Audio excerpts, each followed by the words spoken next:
army of Israel. As soon as they saw him, the Israeli army began to run away in fright. "Have you seen the giant?" the soldiers were asking. He has insulted the entire army of Israel. And have you heard about the huge reward the king has offered to anyone who kills him? The king will give him one of his daughters for a wife, and his whole family will be exempted from paying taxes. I'm guessing that means they're tax-free. David talked to some others standing there to verify the report. What will a man get for killing this Philistine and ending his insults to Israel? He asked them, "Who is this heathen Philistine anyway that he is allowed to defy the armies of the living God?" And he received the same reply as before. But when David's oldest brother, Eliab, heard David talking like that, he was angry. "What are you doing around here anyway?" he demanded. "What about the sheep you were supposed to be taking care of? I know what a cocky brat you are. You just want to see the battle." In some way, I'm thinking the devil is already using the brother to talk.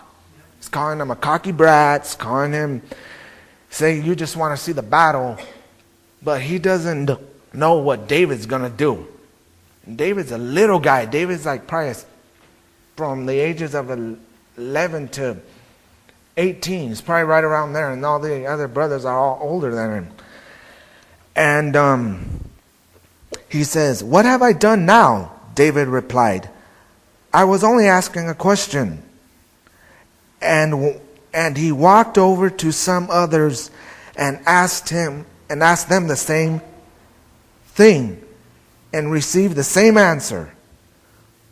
When it was finally realized what David meant, someone told King Saul, and the king sent for him. "Don't worry about a thing," David told them. "I will take care of this Philistine." Meaning if David's going to have to do it by himself, he's going to do it by himself, with or without other people backing him up. Nobody wants to back him up.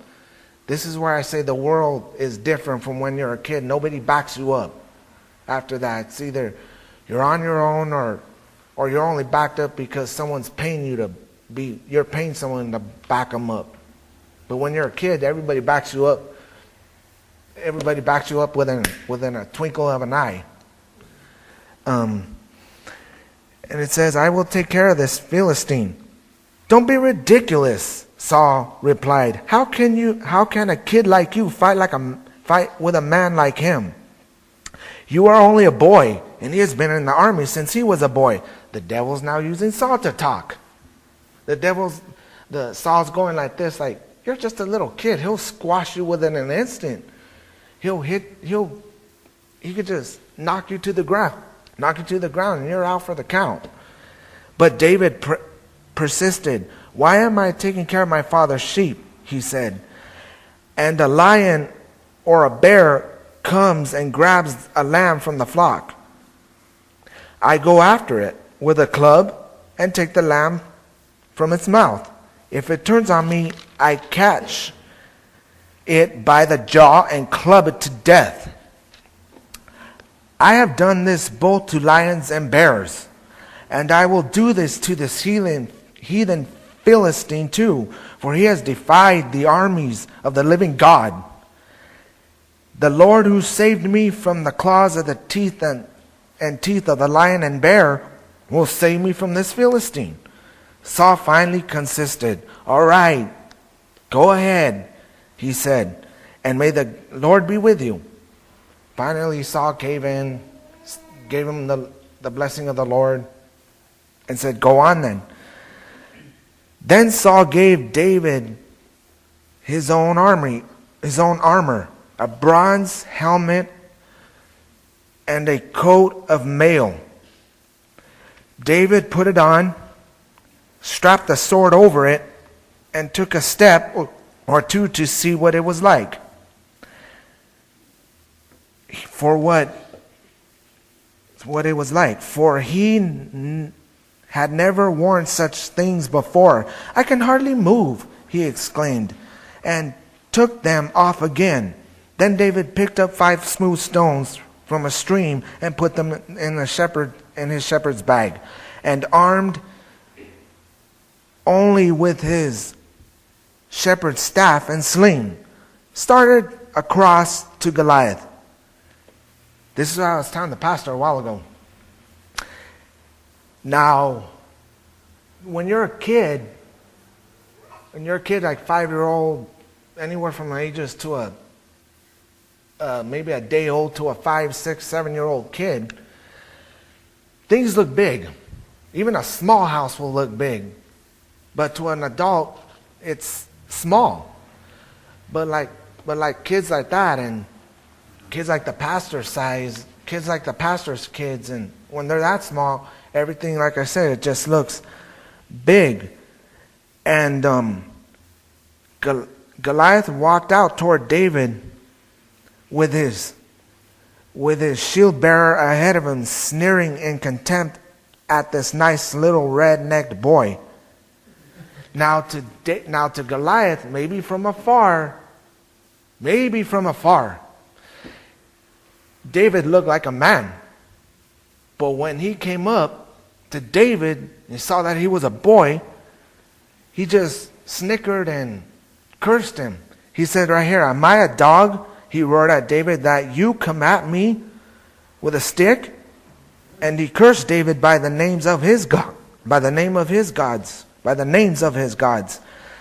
"Come over," he thought. "Come over here, and I will give your flesh to the birds and wild animals." Goliath yelled. David shouted in reply. This is where now David, the Spirit of the Lord now really comes into form in David.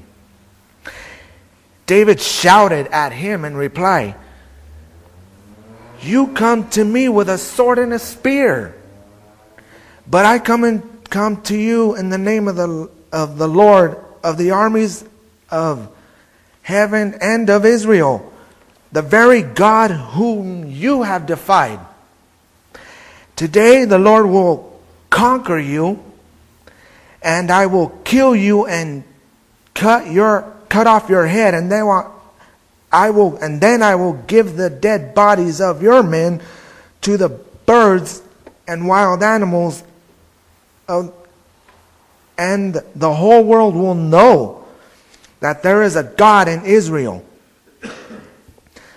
And Israel will learn that the God does not depend on weapons to fulfill his plans.